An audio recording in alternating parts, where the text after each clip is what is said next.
Help support the show by joining the Patreon or becoming a YouTube member. Also, hit that like button and subscribe if you want more Browns-focused content.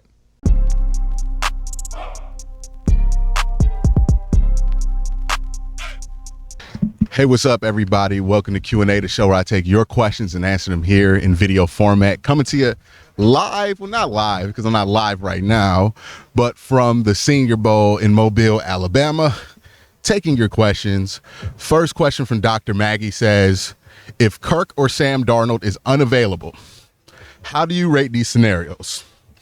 Abdul Carter at 2, running back or offensive tackle at 33, Kyle McCord in the 3rd, or Travis Hunter, Milroe Dart, 33, Judkins from OSU in the 3rd. So I guess what you're asking me is when I would like to take my swing at quarterback.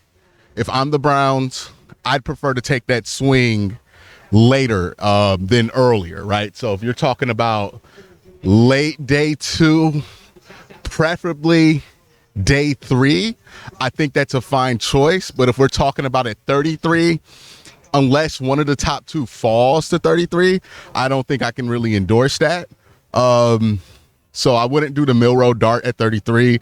Both those guys just have not had the week here in Mobile that you'd need to be at 33 for the Browns or be a real option there. So I don't think you do it there.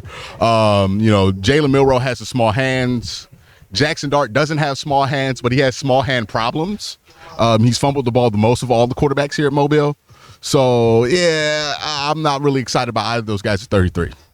So I would probably rank the first scenario higher because at least I get Abdul Carter. And I'm not taking a quarterback until later. I'm very interested to see how the Browns handle this offseason because I could see them not addressing quarterback at all and that driving people crazy because they absolutely do need to address it. But we'll see what happens. Next question comes from Damian Smith, who says, could present-day Ryan Tannehill, who is not retired, work as a bridge quarterback? I think if Ryan Tannehill could work as a bridge quarterback, he'd probably be somebody's bridge quarterback, right? Like teams want a bridge. So the fact that teams aren't really interested in him, teams aren't really trying to go out and sign him, I think that just tells you what Ryan Tannehill has to offer right now. Like at best, I think the most you can expect from Ryan is maybe he can give you one of those Joe Flacco runs. But at this point, he's been out the league longer than Joe Flacco was in 2023. I think Joe was only out the league for a few weeks. For about 10 weeks. I think he's been out the league for 2 years. So I doubt it. Big Dorsey says, big fan of yours. Have a question for the Browns. Went 3-14 and most of the blame went to Watson. Then how in the world does he go 5-1 a year before? Is it because of Kevin's coaching? And if that's the case, shouldn't Kevin be calling the shots in the draft, especially in the first 2 rounds? He is a 2-time coach of the year with the comeback player of the year under his belt. Makes him the quarterback whisperer to me. Then he should be drafting a quarterback no later than 33 to ensure that he gets the next rookie of the year for the Browns. Well, Kevin's a great coach, and I think Kevin's done a really good job with specific types of quarterbacks in his career, right? The Kirk Cousins, the Jacoby Brissetts, to a point, Jameis Winston, right? He's done a good job with those kind of quarterbacks. I think the issue with that thinking is I don't think you could just grab anybody and turn them good just because you have Kevin Stefanski. I think you need a specific skill set at the position, and I don't know if this draft, one, it's very short on quarterback talent, period, but also it's very short on the specific talent that the Browns really need at the quarterback position on top of all of that. So that's why I think that scenario falls short. But if you're asking me if the Browns really want to take a quarterback and Kevin said, yeah, I really want this guy, then I do think you have to take that guy at wherever you take him. If Kevin is all in on it, because he does have a good enough resume to where you would trust him and you want to see if this continuity means anything, right? As far as like developing a quarterback, and you would trust him if he really wanted to go quarterback there at 2 or 33 and he fell in love with the guy. Let's say Shador's his guy. If he wants to take him at 2, I wouldn't be the biggest fan of it on draft day, but ultimately I can understand why you would do that as long as that's the reason you're doing it. Ralph Miller says, what do you think of this scenario? The Browns get Abdul Carter. Justin Fields, and T. Higgins. I think if we shore up the offensive line and the defensive play like they did a year ago, we could be Super Bowl contenders. I don't think you're going to be Super Bowl contender in the AFC with Justin Fields as your quarterback. So I don't think you can. There's just a limit to what you could do until you get that guy, right? Now, if you just want to win a playoff game, if you want to get to win two playoff games, I think what you propose is a good way to do it. And then in 2026, if you think that your guy's there and you take your guy, you trade up, you're not really worried about future assets, then go ahead and go for it. But yeah, I don't know if it's going to make you Super Bowl contenders, but it puts you in the position to build the best team possible. And I'm not a fan of going Justin Fields in free agency if he becomes available, because it sounds like the Steelers want him. My guy AF says, if the Browns were to pass on QB right now, who is your favorite quarterback prospect in 2026 and why? If I'm looking at this from the Browns perspective, I think Cade Klubnik is interesting. Guy, he can move, good arm talent, former 5-star. The issue with him is that he just didn't play well at Clemson his first year that he started.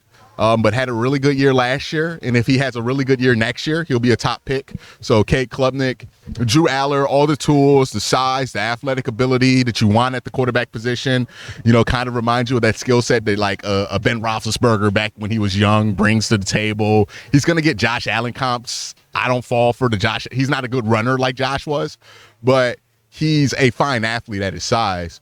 Lenore Sellers is probably the unicorn in that draft class if Arch Manning doesn't come out, because of his arm strength and just his athletic ability there too. So there's going to be guys there to watch in 2026 for sure in this class. So that's where I would have my eyes on if you're asking me about specific quarterbacks. All right, next question comes from Red Hood, who says, what are your favorite people? Okay, what are your favorite people to fix the kicker problem? And if Abdul Carter is drafted number 1 overall, are you opposed to trading up? No, if Abdul goes number 1, I'm just going to take Travis Hunter and be fine. But to fix the kicker problem, my favorite solution, I'll just sign whoever is the best kicker in the UFL and have him compete with Dustin Hopkins. And whoever wins that battle, you should be fine. I'm not going to stress too hard about it. Hayde says, DeJuan Jones, do you see him being a left tackle to start the year, or do you see the Browns drafting one and signing a free agent and use DeJuan more like a swing? If DeJuan loses the weight and he comes back from that injury, fine. He could play left tackle. I think he's a natural right tackle because he just doesn't move well off either side, but he moves especially bad off the left side. I think he's a right tackle long term, but Jack Conklin's here, so he can't be a right tackle. So for the time being, I guess you'll throw him at left, but then I think once Jack goes, you put him back at right. The next one, what about Marcus Mariota as a bridge? Fits the Stefanski mold, too old? I think the upside's just too limited with Marcus Mariota as a passer. I think that's really the problem. And he's old enough to where you don't expect any growth. Like Justin Fields is just as limited as him as a passer, but he's a better athlete. And there's hope that Justin can grow as a passer because he's younger. With Marcus, he's been in the league so long. If that growth were going to happen, it would have happened by now. Ray Wilson says, why can't the Browns go Genty at 2 and their quarterback at 33? I understand the depth at the running back position, the obvious need in the offense with the uncertainty of Chubb returning to form. Wouldn't it make sense to go Chet and Genty at 2, even though it might be a reach for all you to understand? I think the problem with Genty at 2 for the Browns specifically is, yes, the depth of the class makes it so if you need somebody to be a number 1 running back, you don't have to take that player at 2, versus like edge, where I don't think there's going to be another dynamic starting edge at 33 or another dynamic top tier corner prospect at 33. I do think you can get a very high quality starter at the running back position though at 33. So that's the question with Genty, right? How much better is he than Caleb Johnson, especially if you're considering that you could take Caleb Johnson potentially at 33? That's a big question there. And as far as like Nick Chubb goes, and there's a little bit of wind here, so bear with me, but as far as Nick Chubb goes, I think you got to give him the chance to come back, right? Like you're watching Saquon Barkley come back from his injuries, return to form. You give him a good offensive line, and then all of a sudden he looks better than he ever did. Derrick Henry, you know, he was under 5 yards a carry his last couple of years in Tennessee, and then he goes to Baltimore, better offensive line, rejuvenated, and boom, he looks like better than ever. And Derrick Henry's older than Nick Chubb. So, you know, I know Nick Chubb's coming off that knee injury. Give him a year after this. Get the offensive line to a better place. Make it more familiar for him. And see what that does for your team overall. You know, I think that's a good way to go about it. Chill versus Chaw says, why does everybody against drafting a Cam or Shador, even if they turn out to be a Kirk or Geno Smith, you will not always have to draft a generational talent at QB. Right now, we have 4 of them in the league, Mahomes, Allen, Burrow, Lamar, so every other team doesn't have to have that to still compete. And we have to get somebody to be the starter, even if they're tier 2 or tier 3 to be stable. You don't have to be Super Bowl or a trash can. No, I don't think that's what anybody's saying. I think the problem with Shador and Cam is that the ceiling, right? Like the best they could be is that. There's no guarantee that they're going to even hit that ceiling, though. I think that's the big issue.